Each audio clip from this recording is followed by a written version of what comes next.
Hey, this is Cone McCaslin from Sum 41, and you're listening to the Johnny and Shaner Punk Rock Dadcast.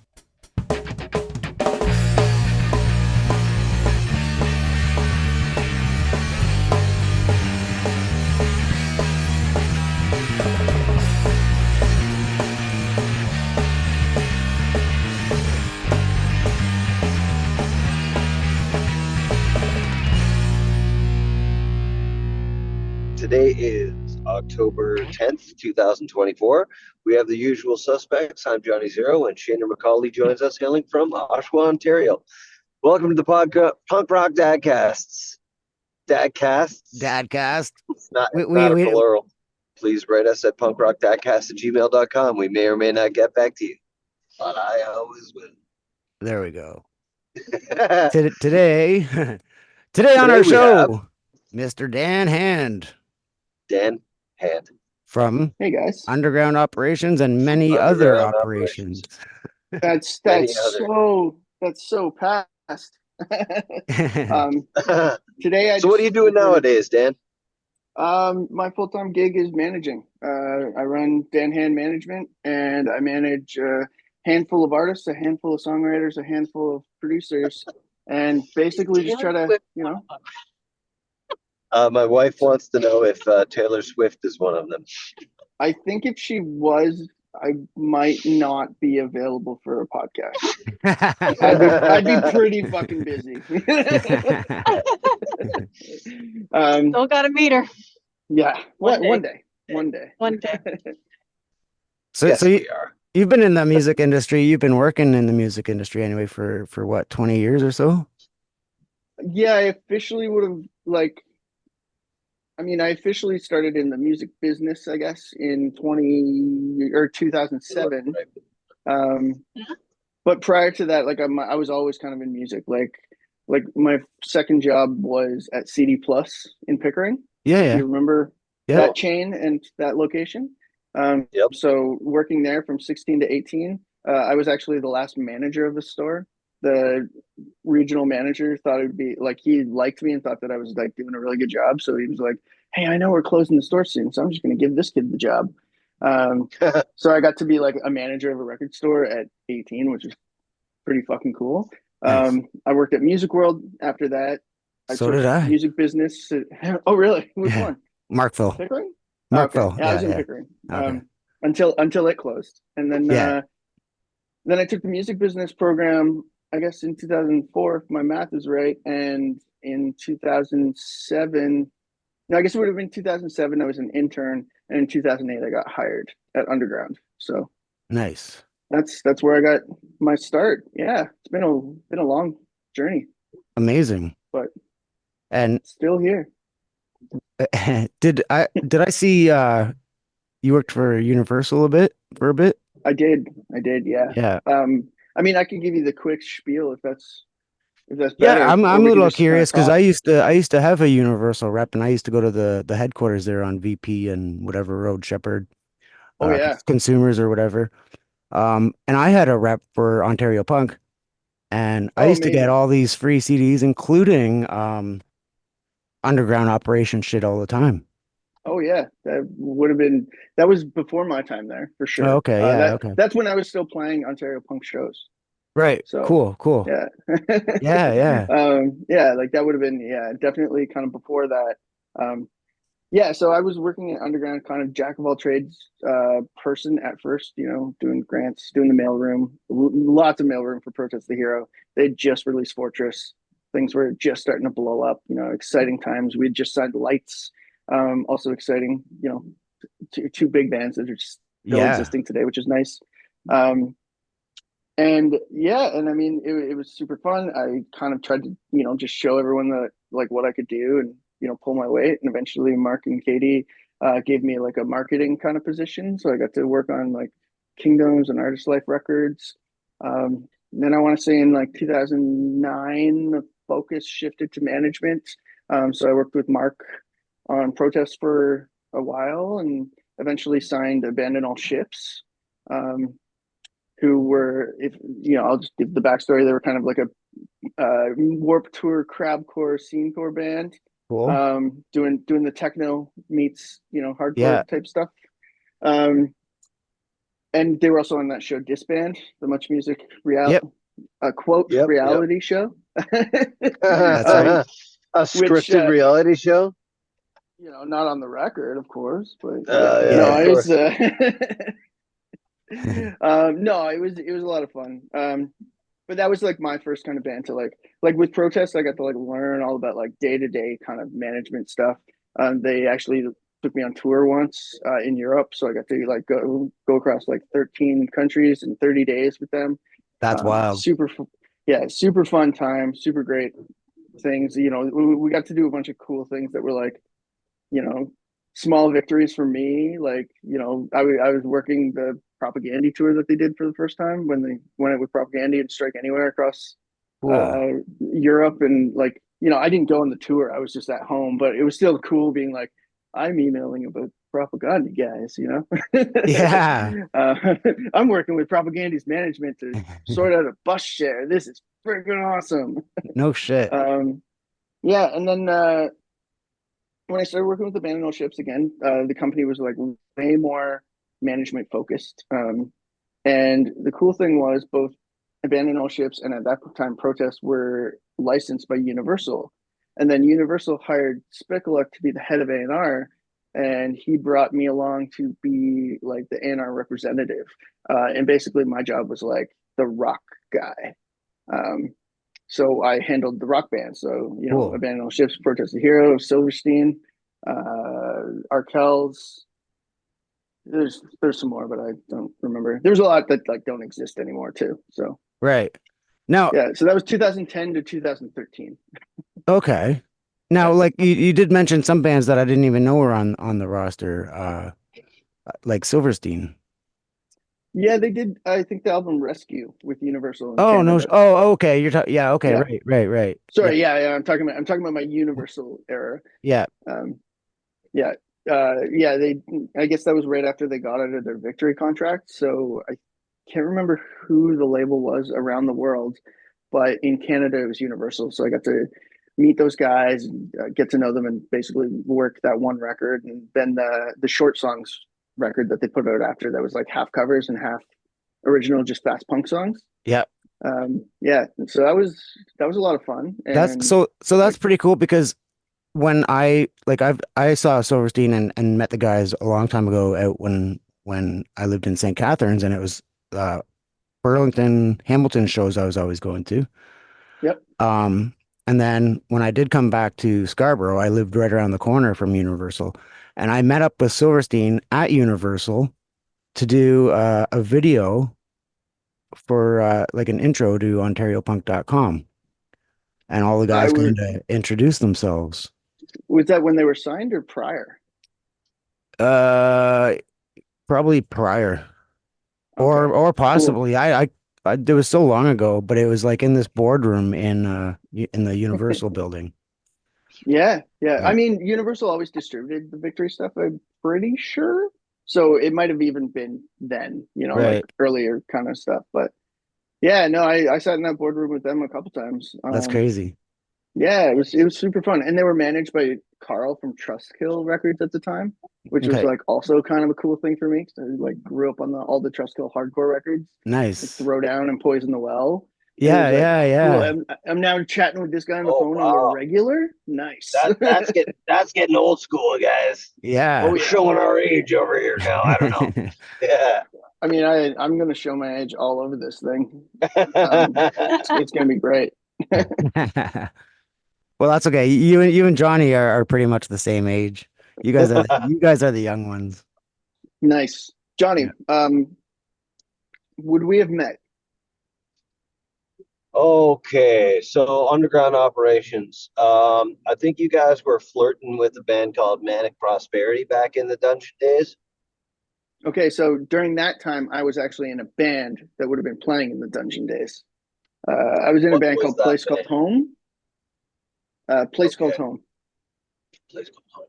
Yeah, so that was before my days of working in the music industry. I was just in a band that loved to play shows and didn't really know much about it. No, I'm not familiar with that. It's all good. band. We were like, I was at Princess Riot, and then my buddies who I'm in a band with now were in Manic Prosperity. So we were around with Caution Inc. and I don't know. So that I guess. Do you guys know Chris Bracken? Not by name. No. Tattoo artist. He goes by Get Stoked on It on the internet. No. I'm literally looking at a tattoo print he did that has Princess Riot, My Old Band, Caution Inc., Cauterize, Man with Target. It's like a tribute to the No dungeon. way. Yeah, I'll That's send it to you. awesome. I got it framed on my wall. Yeah, please do. Yeah, we'll toss it on the website. Yeah, you guys did get a him lot on the of pod too. That's wild. Yeah. Everyone was. I wasn't old enough yet, and I always had to drive. But I feel you, buddy. Yeah. That's why you got to go out and lose your license. Oh, shit. Oh man. You don't need to go through that, my buddy. So when would you say, underground operations hit its peak? Were you a part of that? It depends on what. Yeah, I would say that's pre, based on if we're talking punk rock, it was the golden era of Hostage Life and Bombs and Closet Monster and Protest, killing it. I think that second wave was also really good. Like Dead Letter Department's one of my favorite bands, and Rob Moyer is actually like one of my dear friends. I worked with him for most of his solo career, and we still work together in like a kind of creative aspect. The era that you're now talking about, I was out of the province at that time, basically like 2007 to 2010.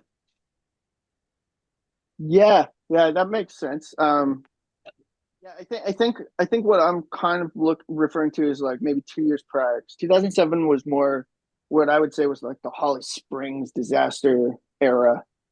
Okay. Holly Springs and these Silhouettes, if that makes, because that was when I started, right? Those were the scene bands. But yeah, the second wave of like I Hate Sally, Dead Letter Department, where things started to get a little more eclectic. I thought was really cool. I still fucking listen to Walking Papers though, like every day. Yeah. Like what a record! It sounds so good, amazing. I gotta get back into that one. That's fantastic stuff, and good local Ontario punk rock bullshit. Oh yeah, I just don't understand. Like, I honestly, truthfully think Hostage Life were just like ahead of their time. Like it was like, there was too much. There's too much like of airplay on the edge, didn't they? Yep. Yeah. I remember that era, and then fucking just fizzled out. And I mean, this is kind of the era of bands getting one hit by. I mean, not exclusively the one hit wonder default era of getting the one hit and then going into fucking default, but around that time, like there were the Green Days and the Blink-182s and American punk rock making its way into Canada, and then Sum 41 did fucking amazing things, obviously, and then they were trying to replicate that so much with Hostage Life and I Hate Sally and all those kinds of guys from the Closet Monster era, and just they were all independently super significant bands, but just never got the chance that those larger, Warner Brothers kinds of bands and it ended up getting. And they ended up being one-hit wonders, even though they were fucking fantastic. What was that? Care? What the fuck was her name? Die Mannequin? Yes. Oh yeah. They had were they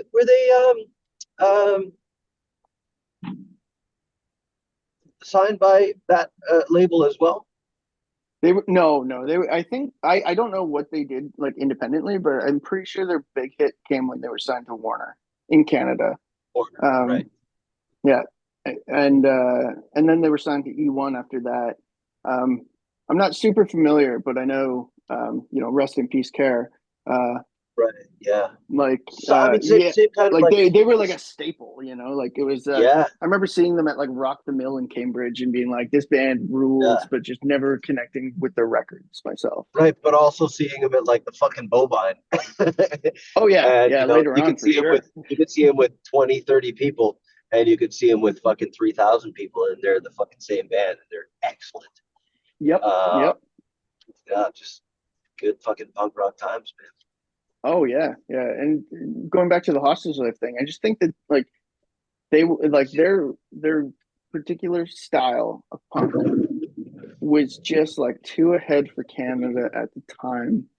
And like net like it's funny, like I don't know if that record now would do as good, but I think like that style now maybe by would Yeah. do much better. Like I don't know, I remember seeing them open for Lifetime in the Draft and it just being like one of the best shows that I'd been to Yeah. at that point. I was in college, wasn't yet at Underground, and it was just like, man, this band fucking rules. Why don't more people like them? Yeah. You know, is there a guy named Seamus in that band? He was the bass player. He was like Right. the So later bass player. Yeah. I when I worked at Music World, that's where he worked at Music World with me.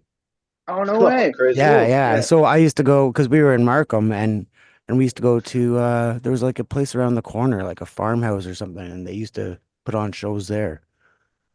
Okay. Yeah. I never went up there for shows, but Yeah. yeah, I mean there was a ton of stuff No, going on, right? That was like no, when there was a it's okay. scene. Oh yeah, I Sorry. know. Awesome. Dan, what can you tell us about what you planned for the next? Are you still involved? Are you still in the industry? Oh yeah, it's all I do. Um I currently manage 12 clients. I my thing has kind of drastically shifted from way back then. I Yeah. now manage more producers and songwriters than I do artists, which Yep. is great. It just allows me a little more focus on the artists that I do have, which is Yeah. rad. Um, and yeah, I've always been really interested in like the studio world and that whole business of like publishing and songwriting and producers and people that make the records and kind of behind the scenes stuff. So a couple of years Yeah. ago, I say a couple of years ago, but really I'm talking about like 2013. Oh My wow. one of my best friends, Dejan Martineau, um, started like asking me to manage him. He was just like, dude, you know basically he was coming we were hanging out and he was telling me all the stuff he's doing and he's like, and I would be like, man, these are all the mistakes you're making, you got to stop. And he'd be like, oh, can you just manage me? And at the time I was like, I don't want to lose my drinking buddy, I don't want like business to go south Yeah. and you not like me Yeah. anymore. Keep business. Yeah, so we shook hands and made a pact that like friendship would always come first and let's get to work. And we got him from being the kind of basement for like weekend off hour producer making next to nothing, working with the Southern Ontario hardcore bands and stuff, to Yeah. working on records for labels and in songwriting camps and sessions, and like to the point where he now lives in LA and he's on tour. We got him to the point where he was no longer making $300 a song to now where he's now making thousands a song, and living in LA comfortably, healthy, and doing what he loves, and working with big names and doing really cool stuff. And Hey man, if that's your goal, if that's what you want to do, power to you. absolutely, and he's got his green card and he's happy. And it's like, it's wild when I think back to it. It's like, remember when we were just like sitting on your couch in like 2014 being like, yeah, let's get you to LA. And I was there, it's like, it was really cool. And for me, that was like a kind of eureka moment. And it took time. I was with this company. Well, so to go back to the origin story, after I was at Universal, Underground had a second split up, where Mark and Katie changed their working relationship, and Katie left, and I was pretty unhappy at Universal at the time. 2013 was a weird time in the major music business. Streaming hadn't started. Major labels were Wow, yeah. laying off people left, right, and center. I mean, how long ago did streaming really start? Because I remember back then we were pretty much fucking downloading shit on Napster and Kazaa. I think, I mean, by 2013, I think both of those were done. I think it was just like Pirate Bay was like, torrents were the thing. Right. The torrents. Yeah. And nobody could keep up with that, right? Like it's just like, oh, you can just download something from like everywhere, and there's no way to actually shut it down because it's coming from multiple sources. And in Canada, EMI and Universal were about to merge, and everyone was so scared of losing their jobs that it was like, it just wasn't a pleasant place to work. So I quit, and I hit up Mark and was like, hey man, like, why don't I just want to be a manager? Let's just start a management company. I was still managing Abandon All Ships. I reconnected with Rob Moyer. He passed me his record Places to Die, and I was like, this is some of like the fucking most brilliant shit ever. I need to be able to work with this. I can't do it when I'm working at Universal. And I actually remember we were sitting at what's that place? Ted's Collision. Yes. On College, I think. Yep. And probably one or too many beers deep. And I was just like, Rob, I just want to quit my fucking job. Can I manage you? And he was like, yeah, let's go. So I approached Mark and was like, hey man, we have some of the money from like our underground operations stuff kind of just sitting there. I'm going to quit Universal. Why don't we start a company? And we started a company called Cloud Empire. And I want to say 2016, we both agreed that it wasn't necessarily working anymore. That company became like a very different monster. I wanted it to be a management company. It was making its main bread and butter from like talent buying for corporate entities.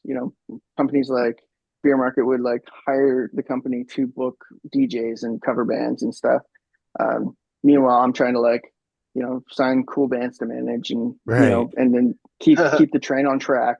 And at this point we are putting it what I would call like the end wave of UO releases,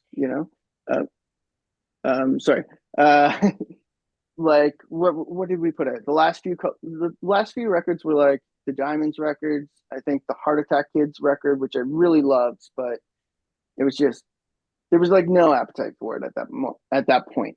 So I just said to Mark, like, I'm kind of like, I just want to focus on management. I don't want to focus on this other stuff. Let's split up the company. We'll hire someone to run the talent booking stuff. And, that can just be something that we own as pals. And I'm going to go over here and start a management company and do my thing. And that was when me and Dejan had the talk, and I started kind of dipping my foot into the producer world. And I was managing a rock band from Toronto called Diamonds, if you guys remember them. Female fronted. DIE. DIE. Yeah. And they were like not classic rock, but like, they had a lot of that influence, like a lot of that 80s influence in them. Awesome band. Incredible people. Great times. They got nominated for a Juno for Hard Rock Album of the Year, and that was like a wild time, being like going to the Junos and like running into like all my old Universal pals and being like, hey, I'm here.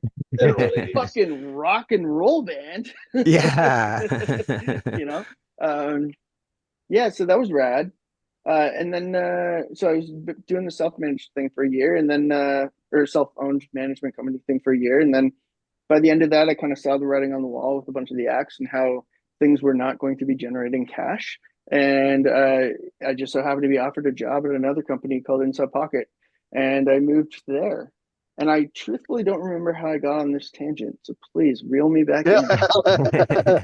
Oh, don't you worry, Dan. We do that all the time. I think we were just kind of going from underground operations onto splitting off into your management. Thank you for regurgitating your resume. Yeah, no, sorry. It's just been a long road, of fun. No, that's great, man. You know what? Sometimes it all takes a minute to recollect yourself and just think back on your career and what you've done. Like, I mean, for myself, I'm a construction guy, but I do fucking music on the side, and that's great. But it's nice to actually revisit the accomplishments, even though absolutely. Yeah, I don't want to I don't ever want to brag about them. I'm just like, yeah, I was in this band, I was in that band. Now I'm in this band and whatever. Fucking come see me or don't. Fuck you. And it's never really been a career thing for myself. I mean, although I would have liked it to be 20 years ago or something, but I'm just comfortable doing what I'm doing, and it's amazing that you found yourself a career in the field that you wanted to pursue back then, and very few people did or do, and it's amazing and good on you. Thank you. Your schooling paid off. Like yeah, a lot of people don't honestly, land as good as a job as you or many. Probably about 1/10 of the people that did the education that you did actually landed a job in itself.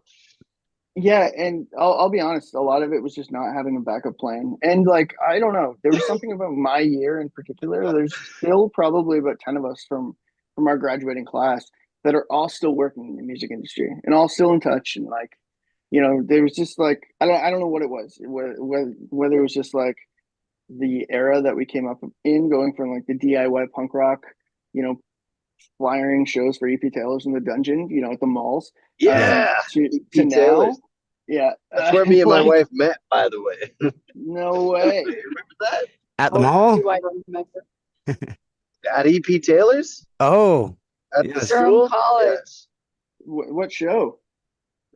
Oh, God. What show? It was just like it wasn't even a show. It was just a night. Just a night there, Pub I mean, night. we've seen three All days. ages. We've seen 3 Days Grace there. We've seen Yellow Card. Thornley, Yellow Card. Cool. Fuck yeah. Like, we've seen a ton of great shows there back when. Yep. And not to brag, we partied with Yellow Card. Yes, we did. Ooh. I was in the music business program when Yellow Card played there, and I had to work because that's what you did as the volunteer to get the credit. We're gonna have a different conversation. It's funny because at a show in Toronto with the Yellow Card, the violinist took my ex-girlfriend and was making out with her, and they were pointing at me drinking a beer over at the bar. It was kind of funny. Yeah, she only lasted a couple months. Oh, all right. Poor Shayner. I married this one. I didn't make out with no violinist. Yeah, there you go. I was the violinist. So are we allowed to can we discuss kind of what happened with underground operations and why it came to an end? I mean, I kind of, basically, I think it just fizzled out. Just there's no other way to kind of explain it. I think, it's not my story to tell, but like, obviously, Protest left when they did before releasing Volition, which they're on their 10-year now of that. Yeah. So it was a while ago. And then. Truthfully, I just think that we, if I'm speaking candidly, it's like we tried, but we just couldn't get it back on a track of where it used to be. We chased that dream for a while. We put out a couple great records. The 2 Rob Moyer records we put out, I think, are fan-fucking-tastic. Because I think it just caught a lot of people off guard. I think a lot of people were surprised. When it ended, I don't think anyone was paying attention. Well, I don't know. I mean, I was on that email list and I got the email.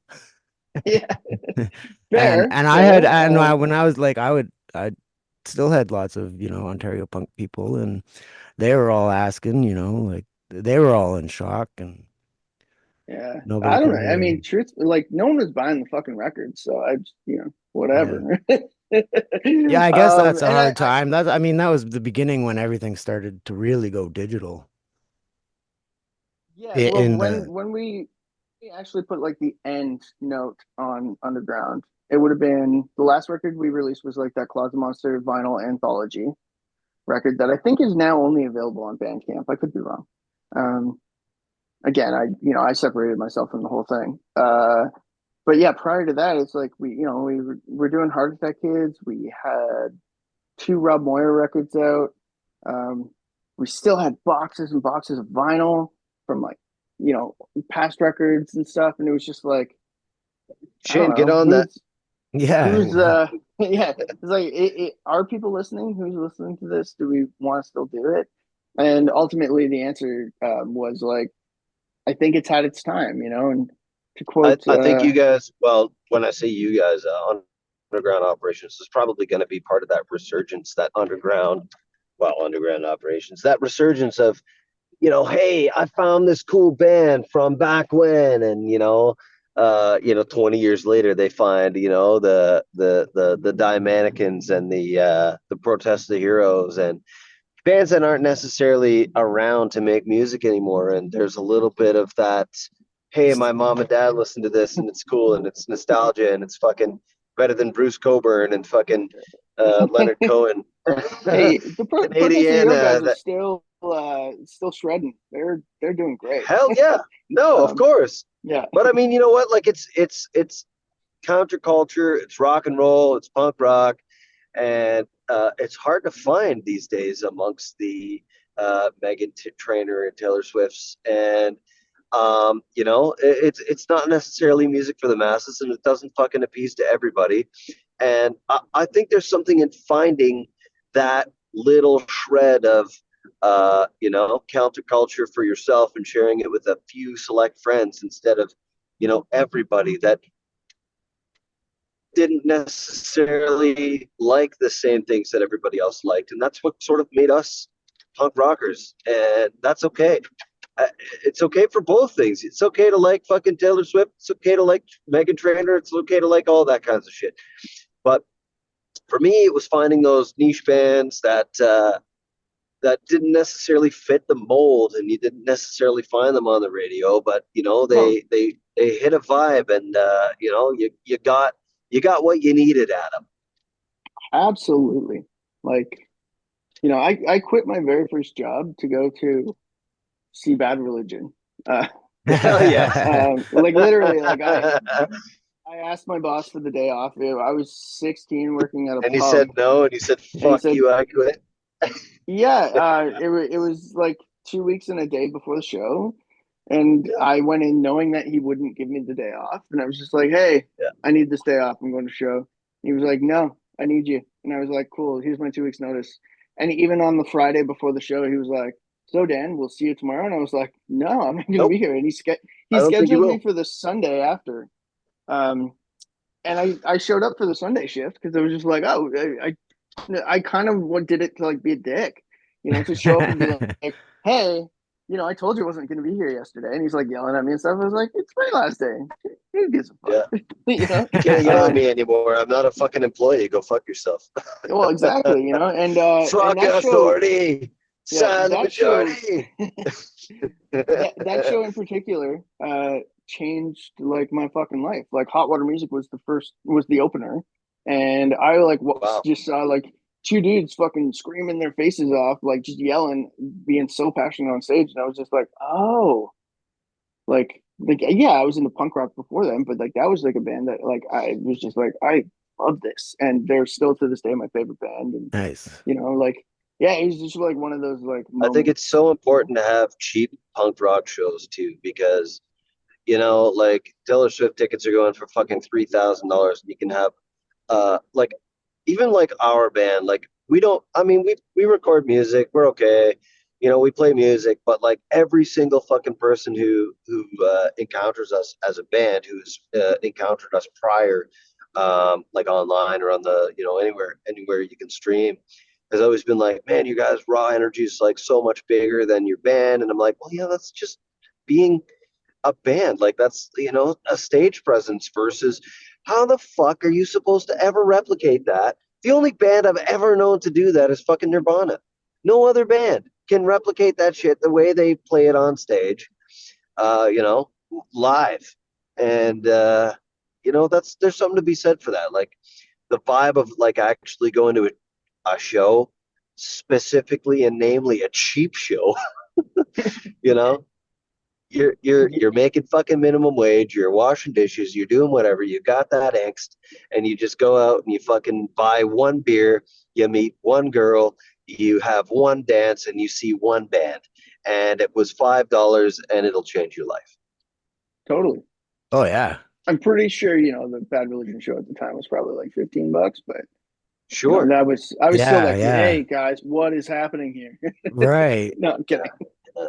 But the bands like no, I that, know, like I know. I'm I just really joking. respect and appreciate that they still like put on shows that are, accessible and cheap, like accessible as in cheap, as in I can go home and fucking strike these 4 power chords and play this tune, and it emulates the angst that I've been feeling, and it's the same as, it's the same shit as I've been feeling, and you can just fucking go home, put on a cheap $130 guitar, plug yourself into a $40 used amp, and rock out. And you don't have to fucking spend $4,000 on a Gibson and a fucking Marshall to be able to play the kind of and strike the same chords and feel the same way that these guys did. Hey, Johnny, where are you finding these $130 guitars? Because I've been looking. Fucking No, I don't mean to marketplace. interrupt you in the story. Want me to come in? No, I agree with you whole 100%. And I do think I was having a conversation with someone the other day. It's like, do basement scenes still exist? Like, were either of you guys around for the 1 or 2 summers that there was a basement venue in Ajax called The Spot Oh, on Station I Street? heard about it. I never Okay. went. So my band used to play there all the time, and it was so fun and so like illegal and awful and wrong. Like the toilets would back up all the time. It's not the Chameleon. No. Okay. Chameleon's now an OK Tire. I take my cars there for Okay. maintenance. Because what you're describing right now is almost like the Chameleon. I know. See, I not missed legal. the Chameleon by like a year. Like Okay. I went to one show there. Oh, we lost Johnny. That's okay. We can continue on. I went to one show there, which was a Closet Monster show, funny enough, well before I met any of the guys. And then there's just like I was too young. Like I definitely was like not old enough to be going to a place like that regularly. And just I missed it. And then then the dungeon became like my stomping grounds for growing up. And it was that. It was like if I wasn't playing at the dungeon and it was the weekend and a band was playing at the dungeon, chances are I was there. Yeah. Same. It was just like it was the place to be. Like it was just, like fucking saw so many great memories seeing bands that like, that probably wouldn't even like recognize me now, like Green Division and like all those kind of like just bands that were just around. I mean, I haven't seen Cole in 15 years, but like Buckshot, like Facade. Really cool. Oh my God, Facade. Yeah, they were they were like the Pickering hometown heroes. I remember seeing them at the library up the street from my mom's house for $2. Yeah. Like they had like tuning nights at the library, and it was like there'd be like 3 local bands covering Silverchair and then Facade, and it was just like, this is the greatest thing on earth. I was like 13. Yeah, I swear they showed up at the dungeon one day with a black short bus as their. Oh yeah, that sounds about right. Yeah, because I think I'm sure they did like touring and like the real kind of deal. Yeah. It looked pretty badass though. I just remember this black short bus. Yeah. They were fun. But I don't know. I remember going to see my buddies in Gun Down opening up for like Mustard Plug and the Planet D and Planet D at the dungeon. And it was like I didn't really like ska at the time. It was just like I was going to see my buddies, and it was Friday night, and there was a show at the dungeon. So who gives a shit? Let's go. Yeah. Spinecracker was playing the dungeon. Lucky Number 7, like those days. Yeah, I was definitely more of the Summer Hero era. Yeah, okay. Just again, a few years later. But like again, going back to what we were saying earlier, it's like the Princess Rights, the Caution Inks. But just being around during that whole scene was just like that was like the thing, And I saw some really cool bands there, like bands that went on to become like super huge. Like I saw Hot Heat on their first EP, played a no one there. You know, it was like Yeah. MugShot was opening for them, and he was like, "Cool, why is a punk band opening for this like weird like artsy dancy kind of indie band?" Like, and then all of a sudden, you know, a year or two later, that Bandages song is all over Edge 102, and it's like, holy crap! I saw them at the Dungeon. Yeah, Like, that's crazy. You know? Were you Yeah. at the Dungeon for the Gob show when it was pretty much raining from the ceiling? It was so No, sweaty. I Oh, heard about it. That was yeah, like Gob okay. and Bigwig. I went to Yeah, the yeah, Toronto yeah, show. yeah. Yeah. Oh, okay. Yeah. I Yeah. went to the Toronto show, which was like a couple days prior, and all the punks in my high school were just like, Bigwig should have been headlining. Gob's and sellouts. And I was like, Gob is great. Yeah.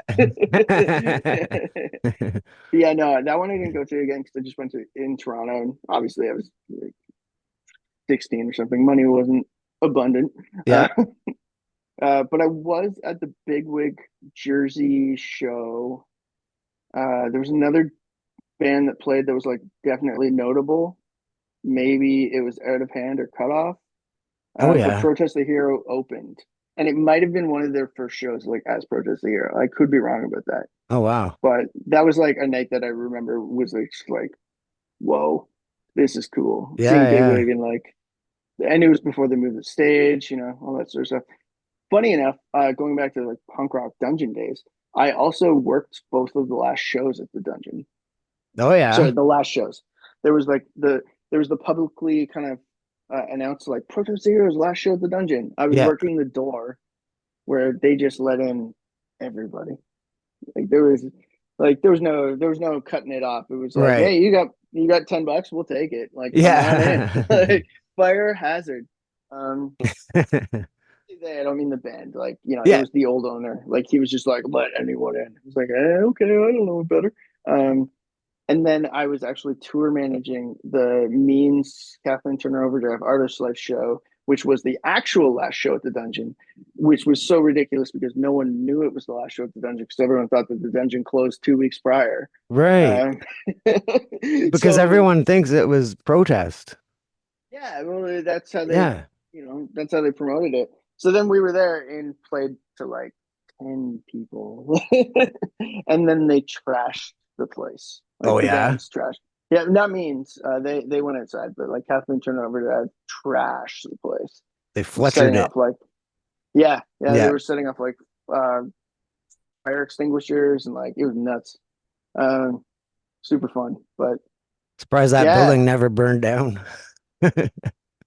it's shocking. Yeah. I'm glad he's back though. You Yeah. know? Yeah. Yeah. So Yeah. yeah, you're busy, eh? You're still busy and you've been busy and music's Yeah. definitely your life. It's the only thing I do. It's great, you know. That's You know, amazing. I will say that since this is the punk rock dadcast, you know, business wise, other than working with excuses, I have shifted away from punk rock stuff, but like punk rock ethics have never left me. You know, Yeah. I still treat everything DIY punk rock. You know, my pop artist Karis, like we self-released her last record, you know, and just did everything the way we wanted to do. Yeah. I should say the way she wanted to do. You know, it was my job to like see her vision through, and to me, like that's what's, you know, punk rock about it. It's like, hey, not being like, hey, let's write this song for radio. You know, it's like we were Yeah, yeah. like, what's your vision? Let's follow it through. Like, let's just do exactly what you want to do and see, you know, and be the most authentic version of yourself and release great music. And we did. And it's awesome. And people are gravitating towards it, and it's, you know, doing its thing. It's working. Amazing. Yeah. I don't know. I can pay my bills, so I'm stoked. I think that's that's like the dream, right? Working music to Absolutely. pay your Yeah. bills. You know, That was I'm my not. dream. Yeah. Yeah, I'm not here to like get rich or be on stage or anything. No. No, money is as long as I get by, I'm good with music. Yeah, Yeah. exactly, Yeah. exactly. Yeah, and like as long as my heart's happy, that's like the ultimate Exactly. thing, right? In the end, like that's the goal. Yes, it is. And I've just recently realized that. And Oh, good. just thinking that makes you even happier, you know? It's kind of Yeah, good. Yeah. totally. Yeah. Any shows you coming up that you're attending, not Um, playing in? I mean, Karis is about to go on tour, so I'll be at the Biltmore in November and Toronto in November for those shows. Oh, That'll be cool. super fun. Yeah. Um, Honestly, there's like not a lot of shows coming up that I have plans or tickets for. I kind of went crazy this summer. It Um, was a busy summer, eh, for shows. yeah, yeah. Like I took my kid to Green Day and Blink 182, Yeah. and Moneen at DX. Uh, what else did we go to? We went to NoFX, of course. Yeah. Like the last show of the Sunday, Right. and that was like a wild time. I Went think and I saw saw you Misery there. Signals. Yeah, I think so. Yeah. Went and saw Misery Signals last show at the Velvet Underground. Like they did like the Danforth, but then they did the underplay on the last, or I guess the last Toronto show. And that was super rad because I've been listening to that. Like I saw that band at EP Taylor's, you know? Yeah, yeah. Um, yeah, so went crazy this year. The one I regret not going to was Get Up Kids on Saturday. I will say that. I went to that over Social D.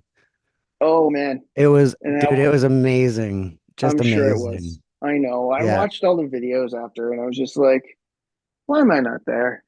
You know what? Like, And that's the one show I didn't actually do any videos because I was just like, I just loved it. Like, I didn't want to fuck up my feelings with trying to get that right angle and all that shit. yeah, I no, was I just there hear that. enjoying it, and it was an awesome fucking set.